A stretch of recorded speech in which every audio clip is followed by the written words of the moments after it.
Hello everyone, my name is Katie. I am the Introverted Reader and welcome to my wrap up for the magical Hopathon. It is officially over. It finished on the 24th of April. So I'm just wrapping up the books that I had picked out to read for the 2 weeks. So again, I had a lot of fun. I only picked out 4 books to read this time for this round, and I managed to complete 3 of them, which was good. The only one that I wasn't able to get started was Amari and the Night Brothers by B.B. Alston. I've got the audiobook all ready to go for this one. It's just I was enjoying the audiobook that I had already on and I haven't finished that yet, and obviously I want to finish that before I get into this one because I don't like leaving audiobooks like half finished and starting a new one. It's just not me. But I am going to read this month hopefully, or at least get it started, because I am almost done with my previous audiobook. I just want to finish that and then get to this one. This is going to be a reread for me anyway, so it's not so bad, but I am going to get to this one hopefully. I just wasn't able to get it read in the 2 weeks. But I did manage to read 3 books. So the first one that I completed was 6 Crimson Cranes by Elizabeth Lim. This was my park entrance read into the parks. And it was also my Introverted Reader book club pick for the month of April. Lipstick on my teeth, what else is new? I have a full review of this on my channel, which I filmed over the weekend, so I will leave that linked down below if you want to go watch that and get my full thoughts and feelings on this book. But like overall, I really loved it and I gave it 4 stars. But if you want to know a little bit more in depth about it, watch my review. It's linked in the description. The next 2 books was Heaven's Official Blessing by Moxiang Tongshu. This was for the attraction read for Disney parks, Disney's Illuminations. Had to think on that. And it was to read a book with a beautiful cover. And yes, this does have a very, very beautiful cover, does it not? So yeah, this is about a fallen god who has... He has ascended to heaven and fallen at least like 3 times now. And this is his 3rd time being banished down to earth. And basically what he has to do is he kind of has to like do some good deeds, you know, like banish some monsters, vanquish some demons, so that he can get back up to the heavenly realm again. And everybody up in like the heavenly realm is like embarrassed by him and for him, to be honest, because they're just all like, why do we even keep trying? Like, oh my god, he's such a loser, he's just this. But like, dear love him, he is really just trying to do good by everybody, and he just wants to do well, and he's such a little sweet bean.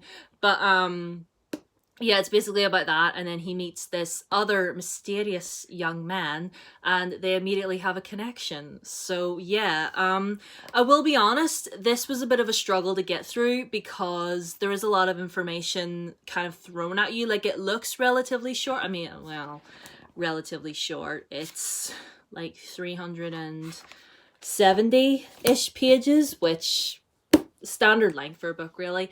But there's a lot of information kind of being dumped on you. I did get a bit lost a couple times, but I am really, really intrigued by the characters in this story, particularly these 2, because I'm not as familiar with this as I am with Grandmaster of Demonic Cultivation, because obviously I've watched The Untamed numerous times, like 9 or 10 times at this point, so I know that story and I know those characters really well. Whereas with this, I know very little. I have volume 2 already, like all ready to go. So I will be continuing on with this series because I am really intrigued as to how it's going to go. I feel like this volume was really just sort of setting you up for the story. Like, it was giving you all the information that you needed. It got a little bit too much sometimes, but I am still really intrigued to how it's going to go. And I really love these 2 like together. I'm so intrigued by like both of them. Like, I really just want to know more about them, especially Sanlang, because he is this guy right here with the eye patch, and I want to know more about him because he's just the greatest. There wasn't enough of him in this, to be honest. Like, he was there but he wasn't saying very much, and I was like, give me more of him, I want to know. But yeah, I am super excited to continue on. But overall, I gave this 3.5 stars. So it was a good start to a series. I'm intrigued. And the last book that I managed to complete for the readathon was for, I think it's Disney Studios. I lost it there. For Disney Studios, and it was Crush's Coaster, and it was to read a TBR vet. And I read A Whole New World, A Twisted Tale by, who wrote this one? Liz Braswell. And this was actually the first book that was released for the Disney Twisted Tale series. And basically what this series does is they ask a question, and they basically like take the original Disney story and kind of twist it around to give it like a more alternate, to give you like a different version of what the story could have been. And the question that is written for this one is, what if Aladdin never found the lamp? I don't think this is particularly after reading it, I think a more accurate question would have been, what if Aladdin never summoned the genie? Because he does still find the lamp. Like, it still plays out the same way that we know of, like him getting caught with the princess and, getting thrown in jail, and Jafar disguises the old man,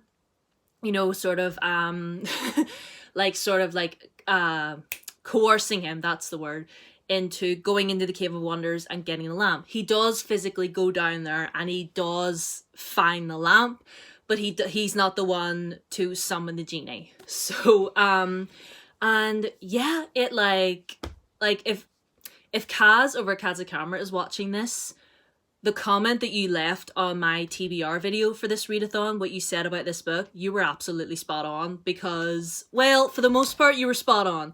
But, this was dark. This definitely took a darker turn than I ever imagined it could have gone. I genuinely feel if the live action version of this that Disney put out was that bit darker, it would have been this. Or I would have wanted it to be this, because, oh my goodness. Jafar is not well. Jafar is, oh my god, can I not get through one video without lipstick on my teeth? Jafar is not well. Jafar is unhinged. And I suppose my one and only critique for this would be that the genie is not really all that present in this. He's there, obviously, but because obviously he is a part of the story, but he doesn't really play a very big role in the story. He's just sort of there as a side character in the background, which I was just like, I don't know if I like. But I mean, it was still really, really good. It was still really good. We got some new characters introduced because we find out more about Aladdin and his backstory. And he actually, in this version, he had other children, other street rat children that were his friends whenever he was a child, and he reconnects with them, and it's just oh my goodness, I don't really want to give you too much away, because I genuinely didn't know how this was going to go whenever I first picked it up, and it blew my mind. So and for that I'm gonna give it 4 stars. I thought this was really, really well done. I'm so excited to read more of the Disney Twisted Tales, because I have nearly a full collection. Not I don't have them all, but I do have a few over on the other bookshelf in the other room. So I would like to read more of them, and if you ever want a video about that, let me know. But yeah, these are the books that I completed for the Magical Hopathon. I'm super, super happy with my progress. Even though I wasn't able to get all 4 read, I wasn't able to get this one started, it doesn't really overly matter. I mean, my mood has just been up and down, and there was just some evenings, some days where I just didn't feel like reading. But the sun is out. I don't know what I'm going to do for the rest of today. I don't know if I'll do any more reading, but my wrap up for the entirety of April is going to be coming next Tuesday. I am not going to be mentioning these. Well, the 3 that I read and completed for this readathon, I'll not mention, but hopefully the next time you see me holding this book, I'll be telling you that I've read it and completed it. Although, don't hold your breath. I don't know why I said that. Scratch that. I didn't say that. I'm not going to complete this. No. I will have it started, is what I should have said. I will have started this book next time I see you. I'll not have it completed. Like, I don't know why I said that. I'm stupid. Anyway, I hope you're having a good day. Twitter, Instagram, down below as always. Subscribe if you're not already. Ring the bell. Thank you for like all the new subscribers that I've got as of lately. I have 209 subscribers as we speak. So thank you all for subscribing. Thank you to Rachel for putting this whole readathon together. Like, she put so much into this, and I loved partaking in all the sprints and everything. So yes, thank you, Rachel. It was a magical time. But anyway, I'll love you and leave you, and I'll see you in my next video, which will be next week.